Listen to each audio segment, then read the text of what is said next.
Boa noite, pessoal. Vou aguardar um pouco para que as pessoas aos poucos entrem.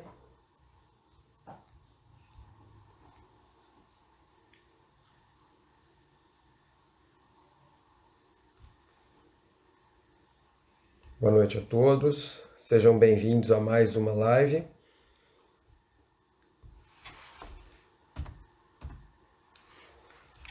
Hoje o tema é perdão. Vamos entender um pouco melhor essa questão do perdão, né?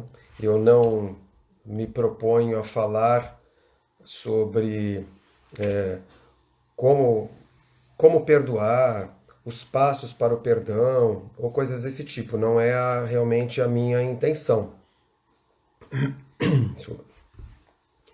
A intenção é entender um pouco os mecanismos que levam a situações em que eu me sinto muito mal, né? O porquê eu me sinto muito mal com as coisas que acontecem e que o perdão, através do perdão, essas coisas poderiam parar de me assombrar, parar de incomodar a minha vida, né?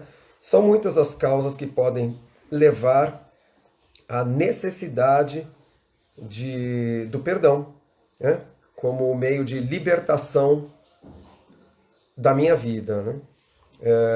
Mas eu queria também, antes, mostrar para vocês, né? Eu bolei aqui, ensaiei alguma coisa, né? Para facilitar essa explicação, de uma forma que eu acredito seja bastante fácil de se entender um pouquinho, tá? De como funciona a nossa cabeça. Claro que a ideia não é ficar falando de psicanálise aqui, né? De conceitos mais profundos de psicanálise, longe disso, não é a intenção, mas um mínimo que lhes permita entender melhor como é que funcionam as coisas. E daí eu pensei no seguinte: primeiro, vamos entender como é que as coisas se depositam na nossa mente, aquelas que nos prejudicam, que nos atrapalham, que incomodam a nossa vida.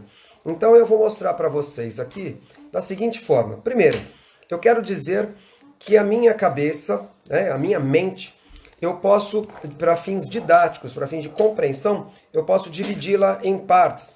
E uma das partes, não a mais importante, mas vamos lá, a maior de todas, cada uma tem a sua importância nesse sentido. A maior de todas, aquela que reina soberana sobre nós, é o inconsciente. Então, esse é um dos grandes diferenciais da psicanálise, não a tornando nem melhor nem pior do que qualquer outra modalidade terapêutica, tá? Apenas contando que um dos grandes diferenciais da psicanálise é justamente o conceito do inconsciente e a forma como ele atua sobre nós. Então, aqui eu quero apresentar para vocês o inconsciente. Está aqui, ó. Este é o meu inconsciente. E vamos entender como é que ele funciona. Então, vamos lá. Desde do momento em que eu nasci, eu vou começar a depositar coisas aqui dentro. Vamos entender que tipo de coisas. Então, vamos lá. Papel e caneta aqui que eu peguei. Então eu vou colocar nesse papelzinho aqui, eu vou escrever o seguinte. Eu vou escrever, por exemplo, quando eu era pequenininho, em algum momento aconteceu algo desagradável comigo, tá? E esse desagradável, no momento em que ele ocorreu, porque ele vai acontecer uma única vez. A partir de então, é só uma lembrança. Toda vez que eu me lembrar daquilo, não é mais o episódio ocorrido, mas sim uma lembrança dele. E que, claro, ao longo da vida eu conto, cada vez que eu me lembrar, eu posso contar de uma forma diferente. Aliás, eu vou contar de uma forma diferente, nunca será mais a mesma. Mas eu vou escrever aqui, por exemplo, que quando eu era pequenininho, logo que eu comecei a engatinhar, um belo dia eu fui colocar o dedinho na tomada, como toda criança curiosa. Quando eu fui colocar o dedinho na tomada, a minha mãe chegou, me deu um tapinha na mão e disse assim, ó, não pode. Naquele momento, vamos entender qual era o meu desejo. O meu desejo era colocar o dedo na tomada, mas eu fui impedido de realizar essa minha experiência. Então, quando eu fui impedido, eu vou registrar aqui nesse papelzinho o seguinte, ó, dedo na tomada. Beleza. Então, vou colocar aqui amassei o meu papelzinho e coloquei dentro do meu inconsciente. Eu não gostei do que aconteceu. O meu desejo realmente era colocar. Mas como eu não tinha capacidade na época para compreender isso e saber como lidar com uma censura, com uma repressão como aquela, partindo da minha mãe, eu simplesmente armazenei aquilo e ficou. Está aqui no inconsciente. Ah, perfeito. Então, uma vez que isso esteja no inconsciente, eu posso juntar outro. Então eu vou fazer um outro papelzinho que eu vou falar assim, ó. Uma vez quando eu era pequeno eu fui esquecido na porta do supermercado. Ou eu fui deixado esquecido lá na escola pelo meu pai e pela minha mãe. E foram me buscar muito tempo depois. Aquilo foi muito traumático para mim. Eu não gostei daquela situação. Então tá aqui mais um papelzinho. Esse papelzinho, a exemplo do outro, representa a lembrança do fato ocorrido. Com um detalhe, ó. Coloquei no meu inconsciente. Com um detalhe, cada vez que isso acontece, né? Cada vez que acontece o fato desagradável, junta-se a ele instantaneamente, gera-se juntamente com ele o que a gente chama de angústia. Então a angústia é uma coisa, uma energia emocional que está associada à lembrança desagradável e que fica junto com ela e que vai lá para o meu inconsciente. Então, qual é a diferença, Cássio? Olha, a diferença é simples para a gente entender. Então vamos lá. Eu pergunto a vocês o seguinte. Vamos lá. Quem descobriu o Brasil? Quem descobriu o Brasil? Vocês se lembraram, evidentemente, que foi o Pedro Álvares Cabral. Isso os incomodou de alguma forma? Absolutamente não. É uma lembrança muito simples, é uma lembrança pura. Agora, eu quero que vocês se lembrem, cada um individualmente, evidentemente. Eu quero que vocês se lembrem aquela vez que o seu pai te bateu injustamente porque o seu irmão, irmã aprontou alguma coisa e você é que apanhou e foi acusado. Talvez alguns, a partir dessa lembrança agora, podem ter até chorado, podem ter se sentido muito mal, podem ter sentido raiva. Nossa, que engraçado, era só uma lembrança, mas essa lembrança não era tão simples como quem descobriu o Brasil. É uma lembrança que traz junto com ela uma energia emocional associada. Então ela já não é mais uma lembrança simples, ela é uma lembrança carregada de emoção. E vamos lá, essa que foi para cá, para o meu inconsciente, mas além disso daqui, vamos lá. Daí eu tinha um irmãozinho, ganhamos lá um irmãozinho, irmãzinha mais nova, e eu senti que foi dada uma atenção muito grande para esse irmãozinho e eu não me conformava com aquilo. Tá dentro do meu inconsciente aqui, ó. Então, a sensação de que o outro, a outra, né, é que era preferido. Eu nunca fui um filho querido, o outro é que era. Tá aqui, ó. Essas lembranças estão aqui, cheias de energia, guardadinhas no meu inconsciente. A professora, já na fase escolar, aquela professora que me chamou de burro e falou que eu nunca seria nada na vida. Tá aqui, ó, essa lembrancinha dela. Aquela festinha de um amiguinho da escola que todos foram convidados, menos eu. Eu não fui, eu fiquei muito magoado, eu senti raiva daquela criança que não me chamou. Tá aqui, ó, guardadinho. Aquela menina que eu gostava muito e ela me trocou por outro. Tá aqui, né? O pai que me mandou para fora de casa. Tá aqui, porque aconteceu alguma coisa muito ruim na visão dele. A esposa que me traiu. O colega de trabalho que me puxou o tapete. O chefe que me mandou embora. Eu fui demitido. Vocês estão percebendo? Alguém está vendo alguma semelhança com a própria vida? É óbvio, é a vida de todos nós. A questão é, eu vou enchendo o meu potinho, cheio de lembranças no inconsciente, gente. O meu potinho, que é o inconsciente, está ficando cheio de lembranças que eu julgo desagradáveis. Ó, já tem bastante? Tem bastante. Assim é a vida de todos nós. Cada papelzinho desse, cada lembrancinha dessas tem um nome específico. Ela se chama recalque. Um nome tão comum, tão popular e que pouquíssimas pessoas sabem exatamente o seu significado. Isso se chama recalque. Então o inconsciente tem muitos e muitos e muitos recalques. Infinitos recalques. Por quê? Porque lembram lá nas primeiras vezes que a gente falou um pouco sobre a baixa tolerância às contrariedades? Pois é, cada vez que eu tenho uma intolerância, eu jogo aos poucos, isso daqui vai chegar e se depositar no meu inconsciente. Ah, então tá bom. Então o inconsciente vai ficar enchendo a vida toda? Vai, ele vai ficar enchendo a vida toda. Só que nesse momento, olha o que acontece. Nós passamos por isso daqui, as coisas ficam esquecidas porque a gente não pode, esquecer que todas essas coisas foram coisas que eu não soube lidar, eu não tive capacidade, condições na ocasião em que aconteceram para lidar com elas. Ou seja, eu não quero lembrar e a minha mente ajuda nesse processo de não permitir que eu me lembre. Então, como ela faz?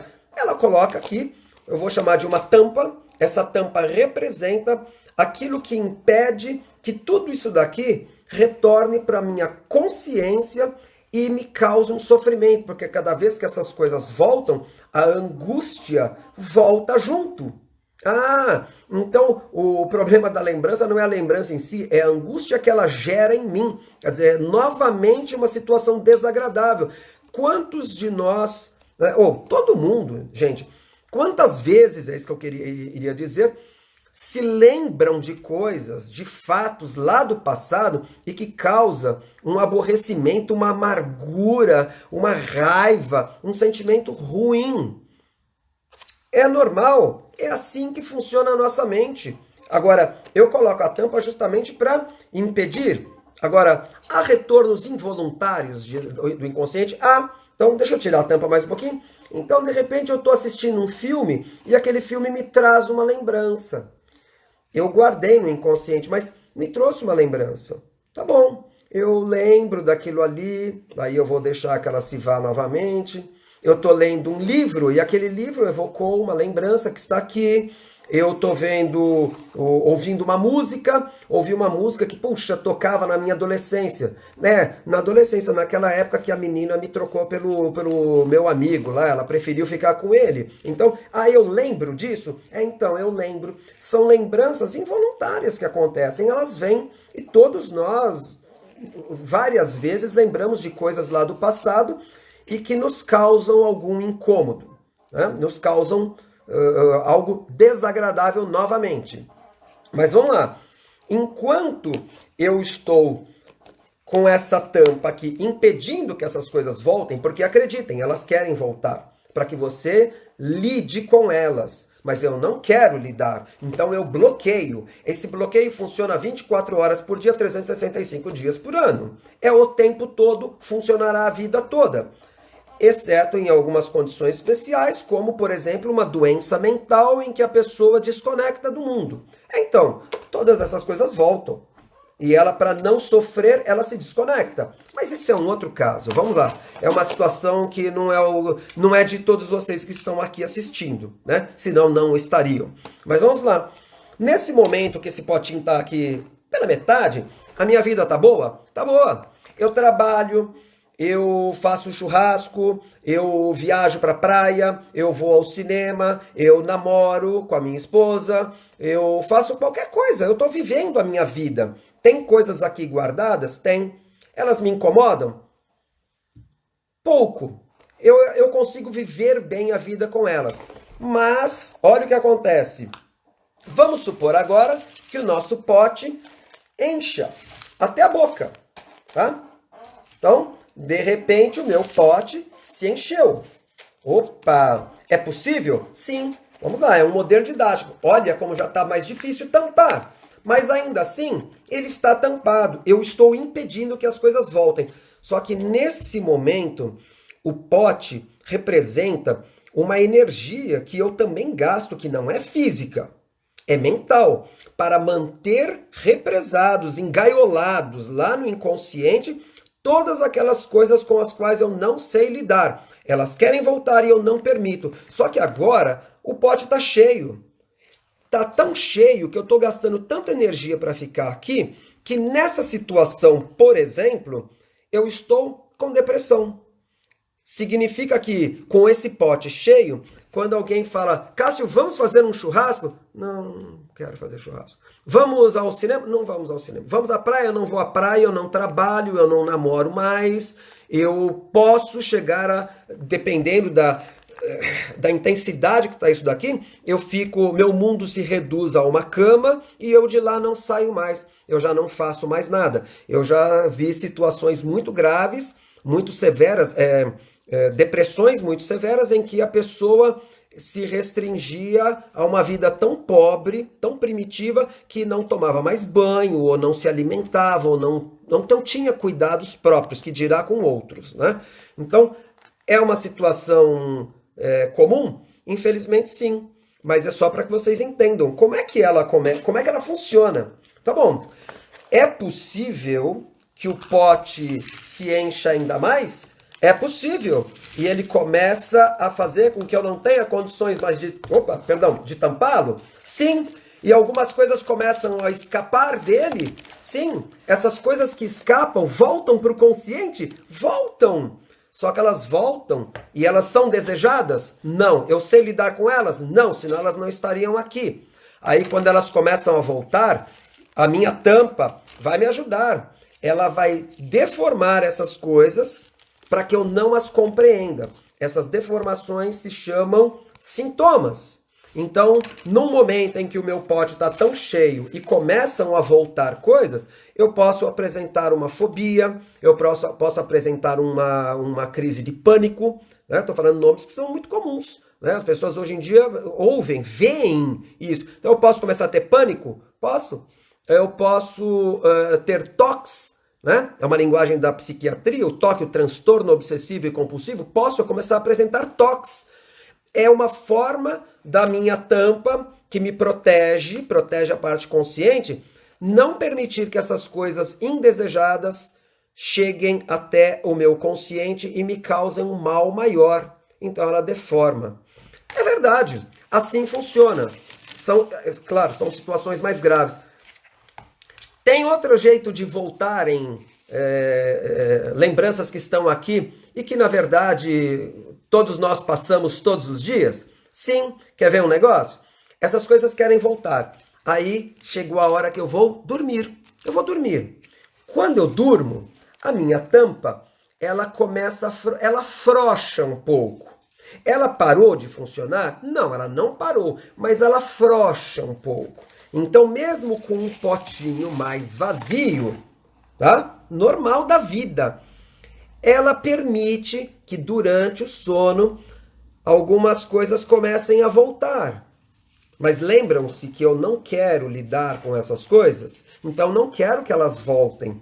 Então o que a minha tampinha aqui faz? Ela pega várias dessas lembrancinhas, junta todas, mistura todas, tá? Faz uma bola única, vamos dizer assim, e permite que essa única bola, que é uma mistura de lembranças, chegue à minha parte consciente. Eu estou dormindo. Como é que se chama essa bola, gente?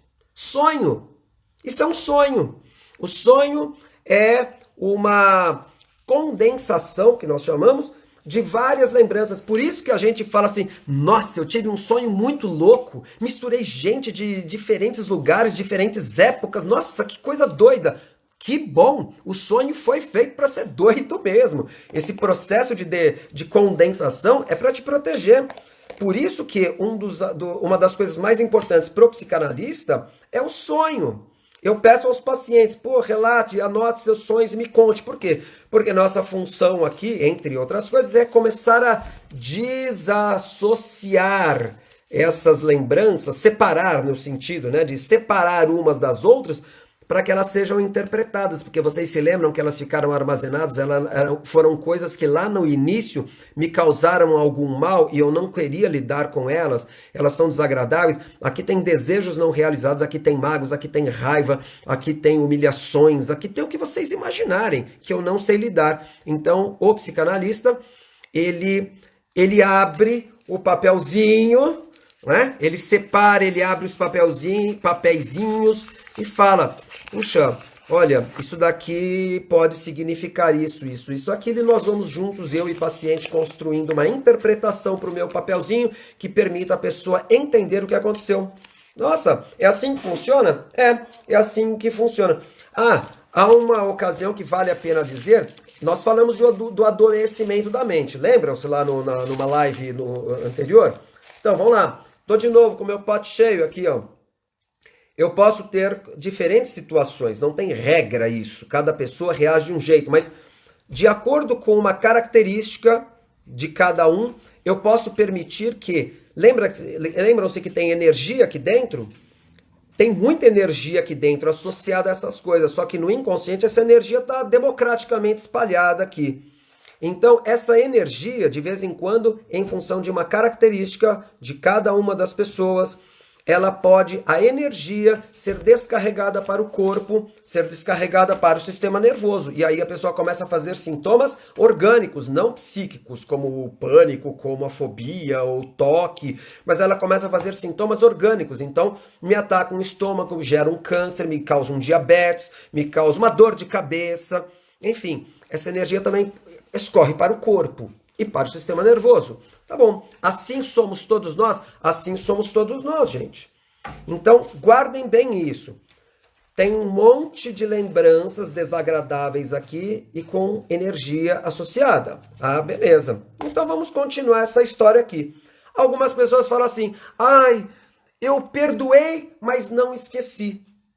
Frase muito popular, comum. Quantas vezes talvez nós tenhamos falado, olha, eu te perdoei, mas eu não esqueci. Vamos lá. Quando eu perdoo, a lembrança sai da minha cabeça? Olha, ela nunca sairá. Tudo está registrado aqui. Tudo está registrado. Mas vamos lá. Eu vou encontrar formas de lidar com isso. E eu já chego lá. Mas quando eu perdoo, a lembrança sai da minha cabeça? Não. Por isso que quando a gente lembra, as pessoas se frustram achando, eu não consigo perdoar. Gente, o perdão é uma chavinha liga, desliga. Ó, perdoei e não perdoei. Perdoei, não perdoei. Às vezes, as nossas crenças, a nossa criação religiosa, cristã, nos faz pensar que o perdão é um processo desse tipo, ó. Liga, desliga. Olha, perdoe a pessoa. Ai, perdoei. Não, não é bem assim que a coisa funciona. Então, não é dessa forma. Aí o que acontece? Eu preciso olhar para isso. Será que, se eu lembrar, então é porque eu não perdoei de verdade? Não, não é verdade isso. Você está num processo, sim, de perdão, de perdoar. Vamos lá. Será que nós somos capazes de perdoar de fato? São perguntas muito comuns que acontecem. O perdão não é uma chavinha de liga-desliga.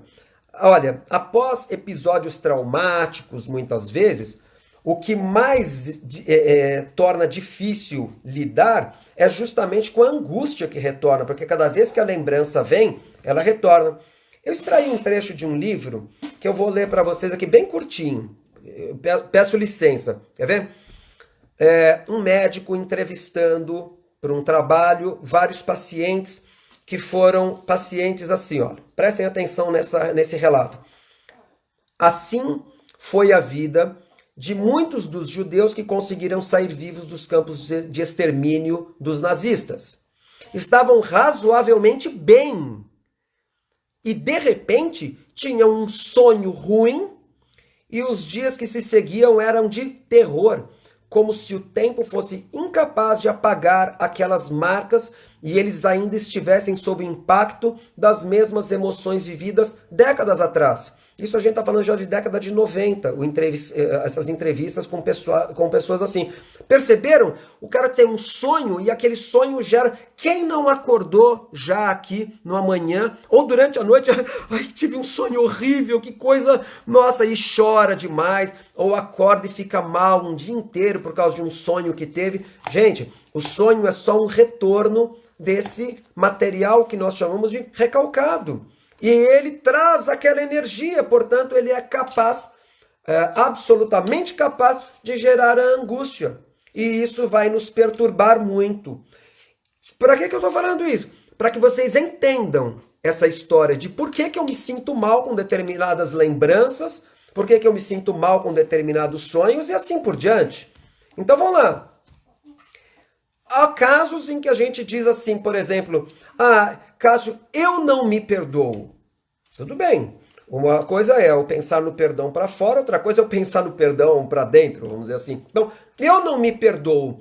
Vamos lá, vamos entender. Eu não me perdoo? Eu não me perdoo está ligado a um perfeccionismo nosso? Lembram-se que nós fomos criados no desenvolvimento lá da nossa personalidade, começamos a criar as máscaras que nos protegem, né? Protegem o nosso consciente daquilo que nós imaginamos que a sociedade recrimine caso nós pratiquemos. Então vamos lá. O meu perfeccionismo, que é uma ilusão, mas o meu perfeccionismo me impede de me perdoar. Quem rege isso? Algo que se chama orgulho. O orgulho é a vaidade da perfeição. Então o meu orgulho impede que eu me perdoe. Muitas vezes não é só o perdoar o outro, é o eu me perdoe. Eu não me perdoo de ter feito aquela bobagem, de ter agido mal, de ter brigado, enfim, eu não me perdoo por um monte de coisas. Tá bom? Tá ligado a uma vaidade nossa. A vaidade, tá todo mundo no mesmo bolo aqui, né? O perfeccionismo, o orgulho, a vaidade, tá todo mundo junto. Que no fundo eu quero é ter uma imagem, passar uma imagem boa, né? Mas um bom que não é muitas vezes não é tão saudável assim e causa esse problema todo para nós. Então vamos lá, e eu não me perdoo, né? O medo da rejeição faz com que eu não me perdoe ou não perdoe para fora. Então todas essas coisas interferem na minha vida? Perdoar, eu posso olhar também de uma forma assim. Às vezes o perdoar precisa ser olhado por mim se não é uma manifestação do meu orgulho, da minha superioridade, por exemplo, da minha presunção, da minha prepotência. Então, aquela assim, olha, eu perdoo você. Nossa, é um santo, né? Veja, não é bem desse jeito. Então, eu perdoo você como se eu fosse um ser superior e você, mísera criatura, que cometeu algo que me incomodou, e aí eu te perdoo. É para se pensar. Cuidado para não confundir perdão com um ato de superioridade. Por outro lado, ele pode ser um ato que simbolize na minha cabeça inferioridade. Eu tive que pedir perdão para a pessoa, mas eu me senti a pior das criaturas. Por quê? Porque eu estou associando o pedido de um perdão, por exemplo, como um gesto que me colocou lá para baixo, como um ser, como uma criatura inferior à outra. Então, olha, superioridade e inferioridade estão associadas a isso? Podem estar, né? Mas e se o outro não me perdoa? A vida segue? Como a vida segue se o outro não me perdoa? Bom, aqui tem um aspecto muito importante para a gente falar sobre o perdão, que é justamente aquele assim, o ato de perdoar. Mas desculpa, o ato, não vão confundir lá com a minha chavinha liga e desliga, hein? Vou colocar numa nomenclatura melhor. O processo de perdoar, afinal de contas, para quem é? Né? Para quem é o perdão? O perdão é uma libertação minha. O perdão é um processo, é um tratamento do meu inconsciente, de todas essas lembranças ruins de coisas que eu acho que fizeram para mim ou que eu fiz para os outros e faz com que eu não me perdoe, mas que precisam ser tratadas.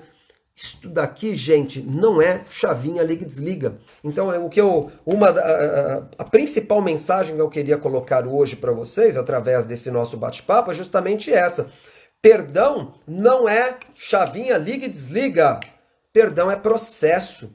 Quanto tempo demora um processo de perdão? Então, quanto tempo você quer que demore? Pode levar uma vida inteira.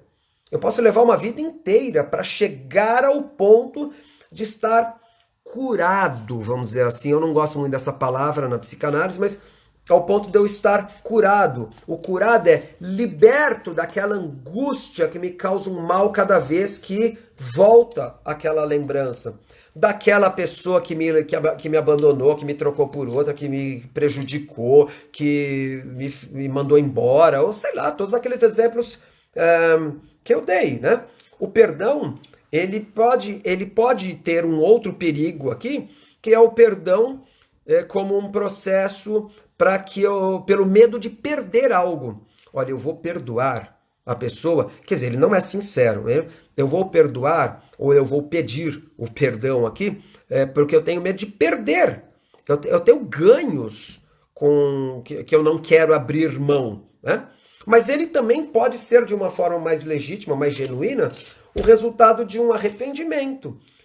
O arrependimento me leva a um processo de perdão, se é que dá para falar assim, completo. Então, o arrependimento é importante. Essa semana ainda participava de um grupo que discutia lá, entre outras coisas, discutia qual a diferença de remorso e de arrependimento.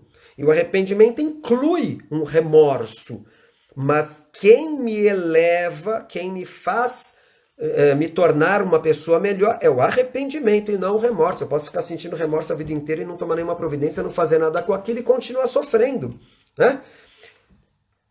Do que eu tenho que abrir mão quando eu perdoo? Caso eu perdoe, do que eu vou abrir mão? Eu posso estar abrindo mão de um monte de coisas que eu não estou disposto. Eu tenho ganhos, muitas vezes, em manter. Sabe por que eu não perdoo o fulano? Porque enquanto eu não perdoo o fulano ou a fulana, etc., eu me mantenho numa posição de vítima. Por exemplo, de alguma história. Se eu te perdoo, tá? O perdão é libertador para mim. Mas, vamos lá. Se eu te perdoo por algo que você me fez, gente, fica difícil depois ficar alegando de novo que você me prejudicou e que eu sou uma vítima, né, do mundo. Então, assim, eu tenho ganhos em não perdoar ou em não ser perdoado, né? Eu tenho ganhos com isso. Esses ganhos são uma ilusão na nossa vida, eles são falsos e eu preciso ser capaz de olhar para eles com franqueza e abrir mão dessa necessidade de mantê-los, de me manter numa posição confortável. Eu me lembro muito duas pessoas, dois amigos de muitos anos atrás, e que uma vez um fez uma brincadeira em que o outro se sentiu prejudicado. Tá bom? Ele tomou uma decisão ali de ficar durante muito tempo sem perdoar a outra pessoa. Claro que eu preciso respeitar os limites da pessoa. Eu não estou julgando por isso. Eu compreendo e eu respeito os limites. Mas a decisão de falar, não, eu não quero perdoar essa pessoa por enquanto, é uma decisão, é uma escolha, mas que precisa ser olhada com bons olhos. Felizmente, algum tempo depois, houve, né, novamente uma reconciliação e até hoje vivem bem, são amigos, né? Mas houve um período perigoso ali, complicado na vida dessas duas pessoas, né? Então, se eu perdoei, por que eu ainda sinto alguma coisa? Que é aí que pega e vem de encontro com a mensagem de hoje aqui, né? As pessoas falam para mim, ai, Cássio, eu achei que tivesse perdoado a outra parte por alguma coisa que ela fez que eu me incomodei, que eu me ofendi, que me deixou com raiva e assim por diante, né? Que me deixa cheio de recalques aqui. E aí assim, Cássio, eu achei que eu tivesse perdoado, mas você acredita que essa semana surgiu um assunto, aí eu me lembrei de uma coisa e eu fiquei tão magoado de novo, e eu falei assim, ai, tá vendo? Eu não consigo perdoar. E aí desperta um monte de sentimentos de inferioridade em mim também, aquele assim, tá vendo? Eu nunca vou ser capaz de perdoar, porque eu não sirvo pra nada mesmo, porque eu sou uma porcaria, porque, sabe, eu não consigo evoluir e assim por diante. Tá bom, é uma forma de pensar, mas vamos lembrar de novo? Veio alguma coisa aqui e eu estou tratando. Eu estou abrindo esse papelzinho, eu estou olhando para ele, eu estou trabalhando na minha cabeça o processo de perdão, compreendendo por que a outra parte fez o que fez, por que eu me senti tão ofendido, magoado, enraivecido com o que a outra pessoa fez, ainda que não tivesse a intenção de causar tudo isso em mim. É uma reflexão, gente. Por isso que eu estou falando que é um processo. Agora, lembra que ainda que eu tenha drenado a energia associada a essa lembrança, e eu me senti em paz novamente, lembra que quando ele volta aqui, Porque não é ele... Tem um monte de coisas associadas a esse fato. É um filme. A lembrança não é uma foto, é um filme. As diversas lembranças. Quando vem outras coisas, lembra que a energia está democraticamente depositada aqui dentro e ela já ela não está presa a uma só lembrança, ela está presa a todas aqui. Quando alguma coisa volta, ainda que eu tenha trabalhado muito na minha cabeça, exercitado esse processo de perdoar, de compreensão, a energia que está livre aqui dentro se associa novamente a isso daqui. E aí a lembrança vem e me gera angústia de novo. É onde eu desanimo, fico frustrado e falo, tá vendo? Eu não consigo perdoar. Consegue sim. Você está em processo, desde que você enfrente. Né? Que fique bem claro. Desde que você esteja disposto a enfrentar a situação de peito aberto aqui. Então vamos lá. Eu compreendo, a partir disso, eu compreendo que quando volta, gera angústia de novo, mas não é porque eu não estou bem nesse processo. É porque é natural que isso aconteça. Mas vocês vão perceber que quem está num processo, que trabalha, que enfrenta situações desagradáveis, sem ficar fugindo delas, simplesmente recalcando, que é um mecanismo fantástico, maravilhoso, nos protege para burro. Mas assim, é que nem gambiarra. Gambiarra é bom ou ruim? Gambiarra é boa, desde que não vire algo definitivo. Aí ela já não é boa. Porque ficou a solução definitiva? Não. Momentaneamente na minha vida eu preciso recalcar. E quanto mais baixa a minha tolerância às contrariedades, mais recalques eu gerarei. Mais eu vou ficar guardando lembranças aqui. E o pote vai encher e eu vou viver mal pra caramba. Eu preciso tratar. Mas vocês vão reparar também que uma coisa que vocês vêm tratando, uma ferida que vem sendo tratada, quando ela volta, alguma lembrança referente a ela e que te gera angústia, vocês vão ver que num processo real, o incômodo é menor e dura menos tempo. Aquilo que lá na origem, no início, você ficava o mês inteiro chorando, desesperado, se sentindo muito mal. Hoje, e numa intensidade muito grande, num tempo muito longo, hoje volta alguma coisa, me gera uma angústia, mas eu tenho capacidade para trabalhar essas questões na minha cabeça muito melhores, que fazem com que isso dure menos tempo e me incomode menos. Isso é o processo do perdão? É. Então vamos lá. Perdão, chavinha liga, desliga? Não. Processo. Quanto tempo dura? Depende de cada um. Trabalhar e enfrentar ativamente aquilo. Esse é um processo de consultório de psicanálise. É abrir. Vamos abrir, claro, totalmente aberta nunca será, mas cada vez que essa tampa se abre e volta alguma coisa, eu preciso ter a coragem de tratar desta coisa. Com uma visão atual, com uma visão madura, emocionalmente madura, que me permita me livrar daquele jugo, né? Que estava sobre mim aqui. Eu não preciso disso daqui. Tem receita, então, para o processo do perdão? De verdade, não. Né? E eu preciso saber lidar com as frustrações para que eu não desanime.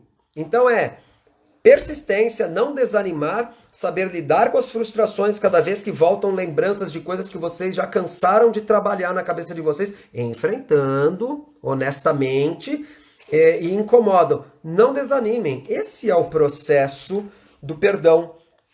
Assim é, e isso é que é libertador. Então, perdão é pro outro? Não, o perdão é a minha libertação. Se isso inclui o outro, quer ver uma coisa interessante, só para a gente ir fechando essa história? E se o outro que eu tenho para comigo, que eu preciso perdoar, morreu? E aí? Por isso que o perdão, ele não pode depender do outro. Se o outro participar e for uma reconciliação saudável, bacana, melhor ainda, melhor dos mundos. Mas pode ser que não. Eu posso precisar... Quantas coisas eu já precisei trabalhar referentes ao meu pai. Só que meu pai morreu há 30 anos. né? 29 anos que ele faleceu. Então assim, Cássio, e ainda hoje você precisa perdoá-lo? É óbvio. Porque vira e mexe vem uma lembrancinha de alguma coisa que o meu pai fez que na ocasião me causou um incômodo, me causou raiva, me causou frustração, me causou tristeza. Enfim, eu preciso ser capaz de tratar isso daqui.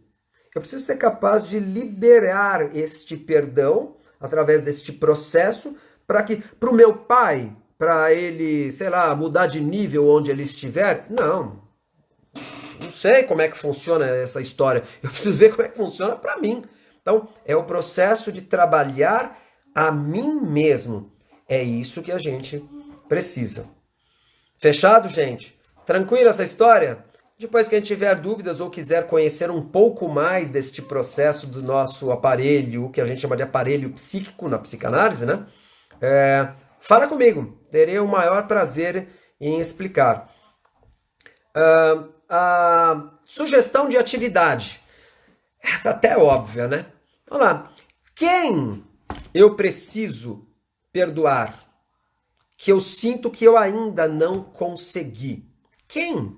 Faça uma reflexão. Quem são as pessoas da vida de vocês que vocês sentem que tá na hora de eu cutucar, de eu mexer nessa ferida? Tá na hora, né? O que eu preciso perdoar em mim? Então são duas partes da atividade. Quem eu preciso perdoar que eu sinto que ainda não consegui e o que eu preciso perdoar em mim? Reconhecendo a nossa imperfeição que faz com que nós tenhamos sempre coisas para perdoar em nós. Nós também precisamos desse processo. E eu não vou dar uma sugestão de livro essa semana. Eu vou colocar depois no meu Instagram um vídeo para vocês assistirem de uma pessoa, de um terapeuta interessante e que ele está falando sobre perdão e perdoar, esquecer e assim por diante. Fechado? Então tá bom. Gente, a partir de agora eu fico à disposição para ver as perguntas. Vou ver o que vocês começam a me perguntar a partir de agora para eu não precisar voltar lá. Então vamos lá. Tem uma aqui. Uma pergunta. Como um sonho pode trazer coisas muitas vezes que não aconteceu ou acontece com pessoas que nunca obtive problemas? Tá bom. Então vamos lá. Como é que o sonho pode trazer coisas que não aconteceram? Então, na verdade, assim, eu estou olhando para vocês aqui, não estou? Assim como eu tenho o meu inconsciente, eu tenho a parte consciente, que ela é pequenininha em comparação ao inconsciente. É uma tampinha de garrafa, tá? Boiando num oceano, para vocês terem uma ideia da desproporção. Então vamos lá. Eu estou aqui falando com vocês, eu estou olhando para o meu celular. As coisas à minha volta pararam de acontecer? Não. Eu estou aqui, agora há pouco, os papeizinhos caíram no chão, eu percebi que uma das minhas gatas estava brincando com o papelzinho no chão. Então tá bom.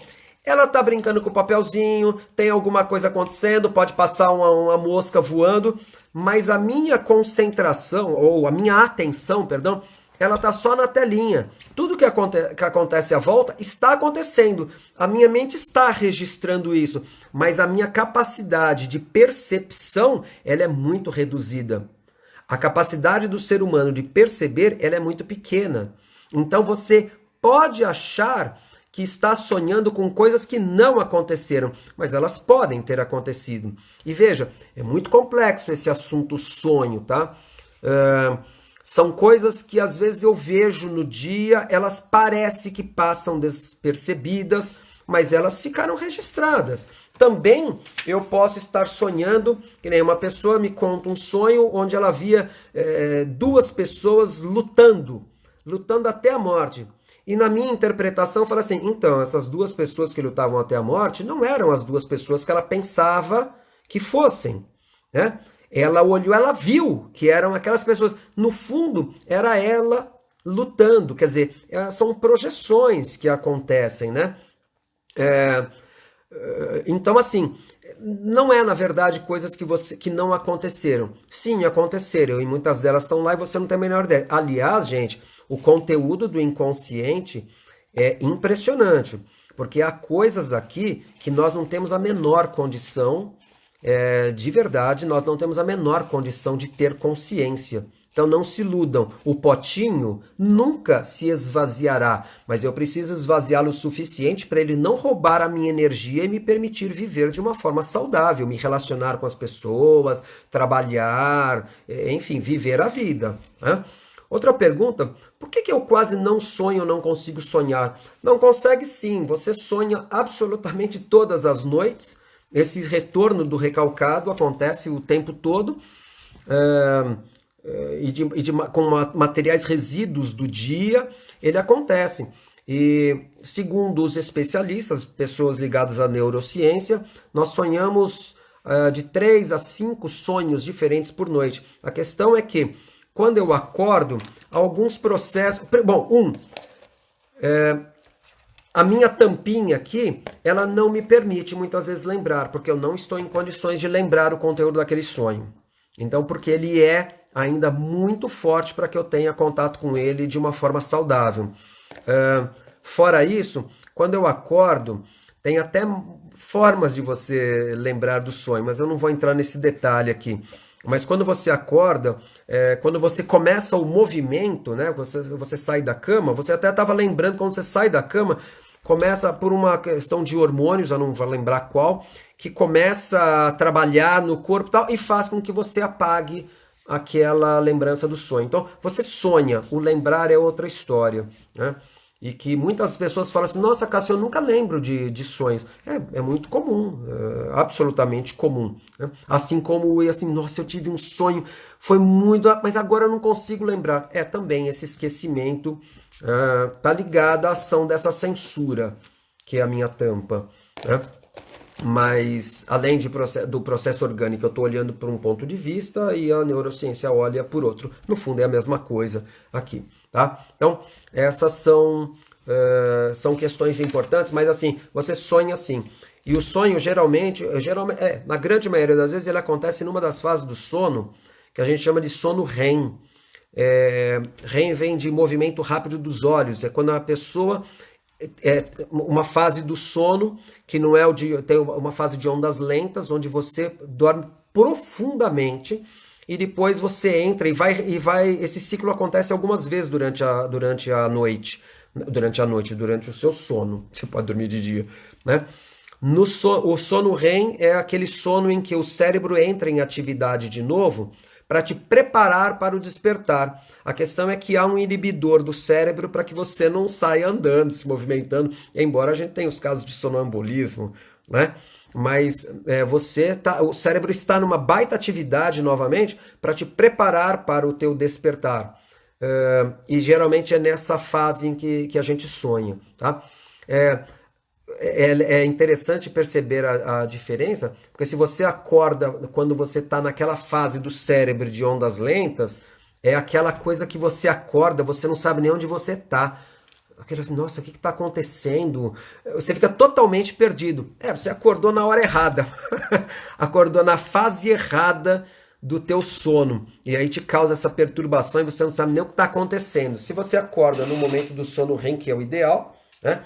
Ou num dos seus ciclos, você tem condições de acordar de uma forma mais ligado ao que está acontecendo. Você rapidamente se sintoniza ao ambiente aqui. Espero estar respondendo de alguma forma aqui para você. Legal. Gente, alguma pergunta a mais? Hoje até estou com um pouco mais de tempo aqui, pelo que eu estou olhando no meu reloginho.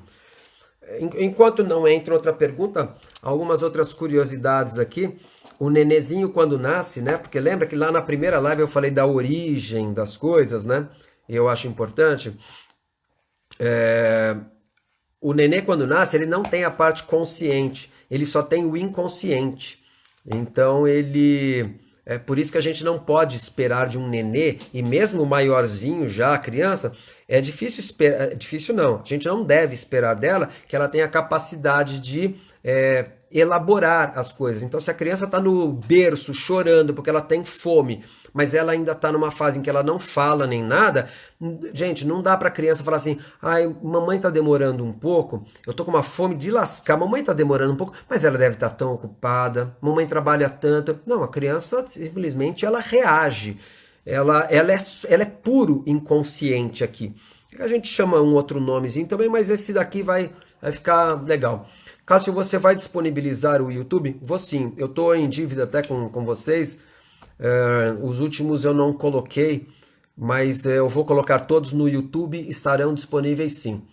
E quanto a sonhos de queda ou de levar um tiro, onde você acorda no susto, como funciona, já que nunca caímos de tamanha altura e tudo mais? Gente, essas interpretações, o Léo que está me perguntando, né? Essas interpretações, como eu disse, elas são muito individuais. Há alguns sonhos que são muito comuns, que não permitem aqueles manuais que se comprava em banca. Eu estou falando comprar porque hoje está difícil, banca, né? Aquele assim, a interpretação dos sonhos, não confundir com o título da obra do Freud, da virada do século, a interpretação dos sonhos, né? Não confundir com isso. Aquele assim, interpretação dos sonhos. Ah, sonhei com um jacaré. O que quer dizer sonhar com o jacaré? Ah, quer dizer que eu vou, sei lá, tô inventando qualquer coisa. Vou passar por um período que eu vou me arrastar muito, porque eu vou ter dificuldade financeira. Sei lá. Não. Fujam dessas coisas porque isso é bobagem. Isso não existe de fato, tá? Cada pessoa é de um jeito. Então você está com uma sensação de queda aí, por exemplo, ou levando um tiro, é muito pessoal, é de cada um, e o susto é porque realmente o teu cérebro, eu estou numa fase lá do sono, em que o teu cérebro está numa atividade muito grande, então ele me acorda. Por quê? Porque aquele tiro é um gerador de angústia muito profundo, né? Assim, eu tô morrendo ali no tiro, não quer dizer que a interpretação desse sonho seja eu vou morrer, hein? Não confunda também. Mas dispara-se o cérebro imediatamente. Um detalhe importante, o cérebro humano ele trabalha pelo que ele vê ou pelo que ele acredita que vê. Talvez eu já tenha até comentado isso. Então, o cérebro, quando se vê numa situação dessas, ele te prepara para aquilo. Então vai ter uma injeção muito grande de adrenalina, noradrenalina, cortisol, para te preparar para aquele impacto. Por isso que você acorda, né, toma um susto muito grande, acorda e em geral se sente muito mal, né? Seguida de uma sensação de alívio. Então assim, tô caindo de um lugar, levei tiro, dente caindo, esse é muito típico também, eu sendo cortado, passando por uma cirurgia e sofrendo, né, o cara com bisturi me cortando, ou numa situação violenta onde me corta uma parte. Então, tudo isso tem algumas interpretações, mas de verdade, gente, não entrarei. Vou dever essa daí pro Léo, porque não tem uma explicação que valha sempre. É muito individual. Alguma mais, pessoal? Senão eu vou já encerrando aqui, agradeço. Espero ter sido bastante proveitosa a história do potinho aqui, da chavinha liga e desliga, né? E fecho lembrando que, gente, de novo, perdão não é chavinha liga e desliga, tá, gente? Perdão é processo. E processo leva tempo. Tranquilo? Então tá bom. Gente, vou me despedindo de vocês, agradecendo mais uma vez. Hoje foi a nossa 8ª live. Olha que legal, gente. Estamos completando aí 2 meses de lives e na semana que vem a gente volta a conversar. Eu vou escolher um tema com muito carinho aqui para falar para vocês, tá bom? Então é isso. Muito obrigado, uma boa noite a todos, um forte abraço.